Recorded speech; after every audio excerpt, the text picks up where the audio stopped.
अस्सलामुअलैकुम प्यारे बच्चों, मैं Nuzhat Tanveer Ahmed Bagalkote, assistant teacher Maharashtra Urdu high school Kadwai Ratnagiri, अपनी इस सेकंड वीडियो में आपका खैर मकदम करती हूँ।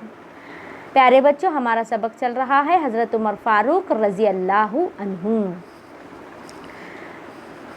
अब देखेंगे आगे का सबक।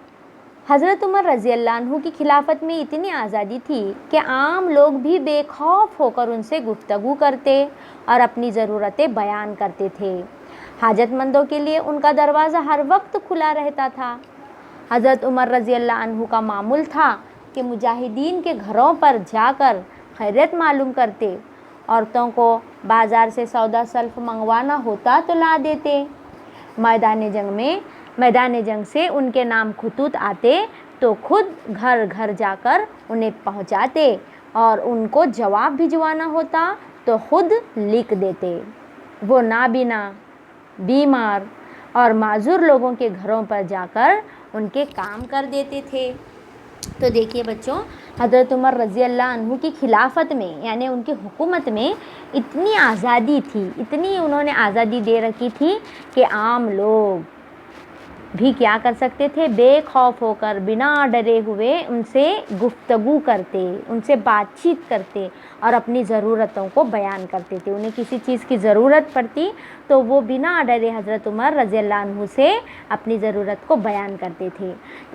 क्यों? क्योंकि हाजतमंदों के लिए, ज़रूरतमंदों के लिए उनका दरवाज़ा हर वक्त खुला रहता था।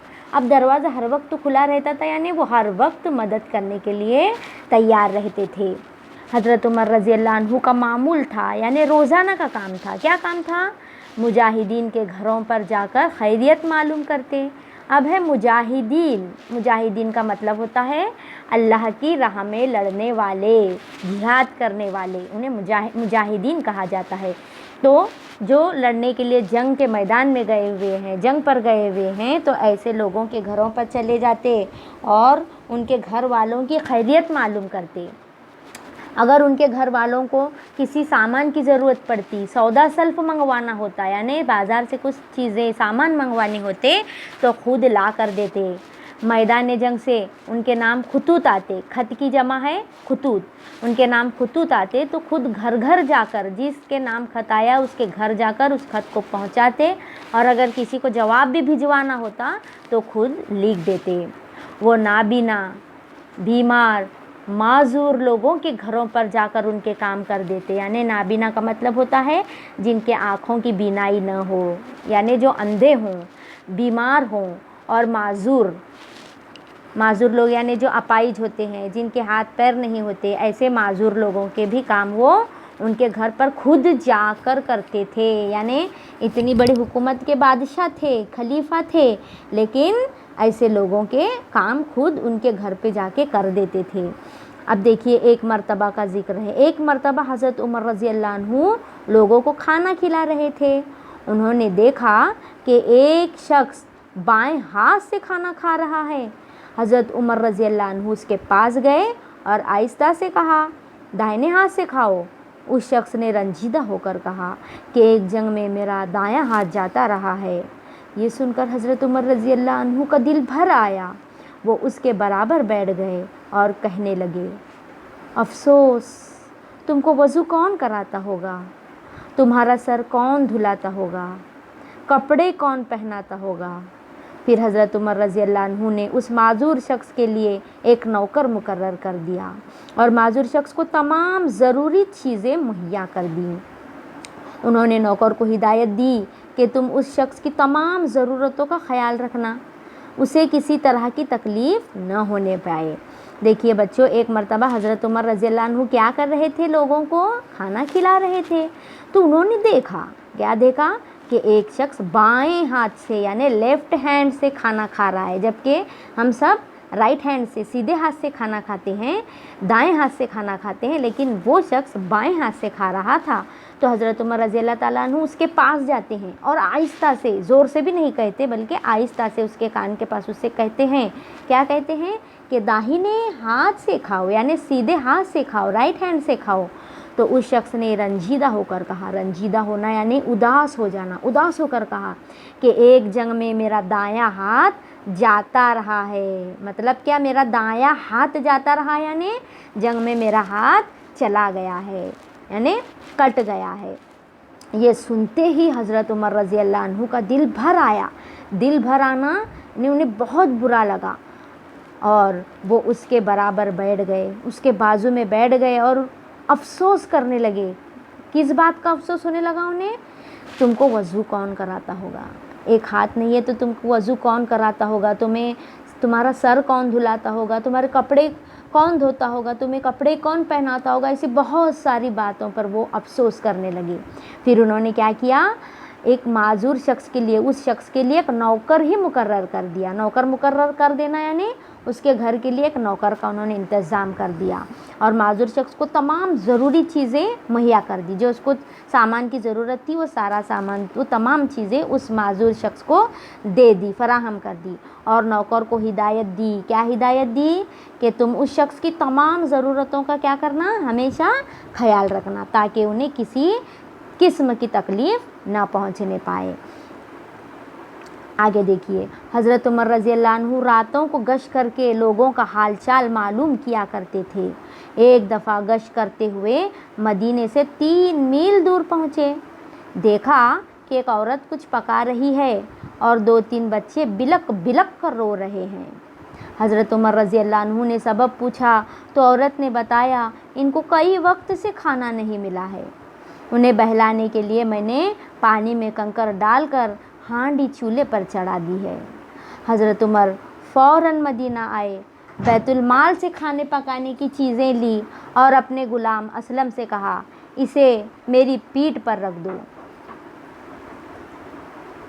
حضرت عمر رضی اللہ عنہ راتوں کو گشت کرنا یعنی حالات معلوم کرنے کے لیے اپنے علاقے کا چکر لگانا، تو وہ راتوں کو چکر لگا کر لوگوں کا کیا کرتے تھے؟ حال معلوم کرتے تھے کہ لوگ کس حال میں ہیں، کوئی پریشان تو نہیں ہے، یہ جاننے کے لیے گشت لگاتے تھے۔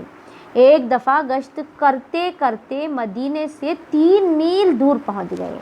کتنے فاصلے پر؟ 3 میل کے فاصلے پر پہنچے، تو وہاں پر دیکھا، انہوں نے کیا دیکھا کہ ایک عورت کیا کر رہی تھی؟ کچھ پکا رہی ہے، اور آس پاس اس کے بچے بلک بلک کر رو رہے ہیں۔ بلک بلک کر رونا یعنی سسکیاں بن کر بہت زیادہ رو رہے ہیں۔ تو حضرت عمر رضی اللہ عنہ نے سبب پوچھا، وجہ پوچھی بچوں کے رونے کی، تو اس عورت نے بتایا، کیا بتایا؟ دیکھیے، ان کو کئی وقت سے کھانا نہیں ملا ہے، میرے بچوں کو کئی وقت کا کھانا نہیں ملا ہے، تو ان کو بہلانے کے لیے، ان کو سمجھانے کے لیے میں کیا کر رہی ہوں؟ یہ پانی میں کنکر ڈالی ہوں۔ کنکر یعنی چھوٹے چھوٹے پتھر ہوتے ہیں نا، وہ کنکر ڈال کر اس ہانڈی کو میں نے چولہے پر چڑھا دیا ہے، چولہے پر رکھ دیا ہے، تاکہ بچوں کو کیا لگے؟ ہانڈی میں کھانا بن رہا ہے، اور وہ رونا بند کر دیں۔ جیسا ہی حضرت عمر فاروق رضی اللہ عنہ نے یہ بات سنی، فوراً اس 3 میل فاصلے سے فوراً مدینہ واپس چلے آئے، اور بیت المال سے اسی وقت کھانے پکانے کی چیزیں لی۔ دیکھو بچوں، آپ بیت المال جانتے ہیں، یہ اسلامی حکومت کا خزانہ ہے، جہاں غریبوں کا حصہ تھا، وہاں پر کھانے پینے کا سامان، جانور، سب کچھ رکھے جاتے تھے، میں نے آپ کو پہلے بھی بتایا ہے۔ تو اس بیت المال سے، اس خزانے سے کھانے پکانے کی چیزیں لی، اور اپنے غلام اسلم سے کہا، اب ان کا غلام جس کا نام تھا اسلم، اس سے کہا، کیا کہا؟ کہ اسے میری پیٹھ پر رکھ دو، یہ سارا سامان میری پیٹھ پر رکھ دو۔ دیکھو، اتنے بڑے خلیفہ ہیں اور کیا کہہ رہے ہیں کہ سامان میری پیٹھ پر رکھ دو۔ حالانکہ غلام سامنے ہے، نوکر سامنے ہے، اس کو بتا سکتے ہیں کہ یہ لو، یہ لے کر چلو، لیکن انہوں نے ایسا کہا کیا؟ نہیں، کیا کہا؟ اسے میری پیٹھ پر رکھ دو۔ تو اس وقت اسلم نے، ان کے غلام نے ان سے کہا کہ یہ سامان میں لیے چلتا ہوں۔ تو اس وقت حضرت عمر رضی اللہ عنہ نے فرمایا، کیا قیامت میں بھی میرا بوجھ تم اٹھاؤ گے؟ چنانچہ خود ہی سب سامان لے کر پہنچے۔ اب اس عورت نے پکانے کی تیاری کی، حضرت عمر رضی اللہ عنہ نے خود چولہا پھونکا، کھانا تیار ہوا تو بچوں نے سیر ہو کر کھایا اور اچھلنے کودنے لگے۔ حضرت عمر رضی اللہ عنہ دیکھتے تھے اور خوش ہوتے تھے۔ عورت کہنے لگی، خلیفہ تو تمہیں ہونا چاہیے تھا، نہ کہ عمر کو۔ دیکھو بچوں، جب غلام اسلم ان سے کہتا ہے کہ سامان میں لیے چلتا ہوں، تو اس سے کیا کہتے ہیں؟ کیا قیامت میں بھی میرا بوجھ تم ہی اٹھاؤ گے؟ यानी क़यामत के दिन मेरा बोझ मुझे खुद ही उठाना है, उस वक्त भी तुम मेरे काम नहीं आ पाओगे, इसलिए अपना काम वो हमेशा खुद ही किया करते थे, चाहे छोटा हो या चाहे बड़ा हो। तो इस तरह से खुद ही सब सामान अपनी पीठ पर लाद लेते हैं और फिर से वापस 3 मील का सफ़र करते हुए उस औरत के घर पहुंच जाते हैं और उसको खाने पीने का सारा सामान दे देते हैं। तो वो औरत पकाने की तैयारी करती है और उस वक्त हज़रत उमर रज़ी अल्लाह अन्हु खुद चूल्हा फूंकते हैं, क्योंकि उन्हें बच्चों की फ़िक्र हो रही थी कि बच्चे बहुत रो रहे हैं, तो जल्दी जल्दी खाना बन जाए, इसलिए वो खुद चूल्हा फूंकते हैं। फिर खाना तैयार होता है तो बच्चे सैर होकर खाते हैं, सैर होकर यानी खूब पेट भर कर खाते हैं और उछलने कूदने लगते हैं। तो हज़रत उमर रज़ी अल्लाह अन्हु उन बच्चों को देख रहे थे और देख देख कर खुश हो रहे थे। तो औरत उस वक्त उनसे कहती है, क्या कहती है, खलीफा तो तुम्हें होना चाहिए था, न कि उमर को, क्योंकि उस औरत ने हज़रत उमर रज़ी अल्लाह अन्हु को कभी देखा नहीं था और हज़रत उमर रज़ी अल्लाह अन्हु से गफलत हो गई थी, वो भी उस औरत के हालात को नहीं जानते थे। तो इसलिए उस औरत ने ऐसा कहा कि खलीफा तो तुम्हें होना चाहिए था, न कि उमर को। तो इस तरह हज़रत उमर रज़ी अल्लाह अन्हु उसकी बात सुनकर आप दीदा हो जाते हैं। आप दीदा होना एक मुहावरा है, मतलब आँख में आंसू आ जाना। आप दीदा होना यानी आँख में आंसू आ जाना। जैसे अगर जुमले में इस्तेमाल करना हो तो आप इस तरह से इसे इस्तेमाल कर सकते हो कि मेरी अम्मी ने जब मुझे डांटा तो मैं आप दीदा हो गया, या मैं आप दीदा हो गई, यानी आँखों में आंसू आने को क्या कहते हैं, आप दीदा होना। तो हज़रत उमर रज़ी अल्लाह ताला अन्हु को जो है बहुत बुरा लगा जब उस औरत ने ऐसा कहा ना कि खलीफा तो तुम्हें होना चाहिए था, उमर को नहीं होना चाहिए था। क्यों? तो उस वक्त वो बोलते हैं उनसे कि अल्लाह मेरी गफलत को माफ़ फरमाए। गफलत यानी बेखबरी, मैं तुम्हारे इन हालात से बेखबर रहा, इतने दिन तक मुझे पता ही नहीं था कि मेरे जो है हुकूमत में ऐसे भी लोग हैं जो परेशान हैं, तो मेरी गफलत को माफ़ फरमा देना बोलकर उस औरत से कहते हैं। और अल्लाह ताला से भी माफ़ी मांगते हैं कि अल्लाह मेरी गफलत को माफ़ फरमाए, और कहते हैं कि मैं ही उमर हूँ, तुम भी मेरी गफलत को माफ़ कर दो कि मैं इतने दिन तुम्हारी हालत से बेखबर रहा। बेखबर रहना यानी मालूम न रहना, मैं आपकी हालत से बेखबर रहा, इसलिए तुम भी मुझे माफ़ फरमा दो। प्यारे बच्चों, आगे का सबक हम नेक्स्ट वीडियो में देखेंगे। तब तक के लिए आप सबक को अच्छे से रीड कर लेना।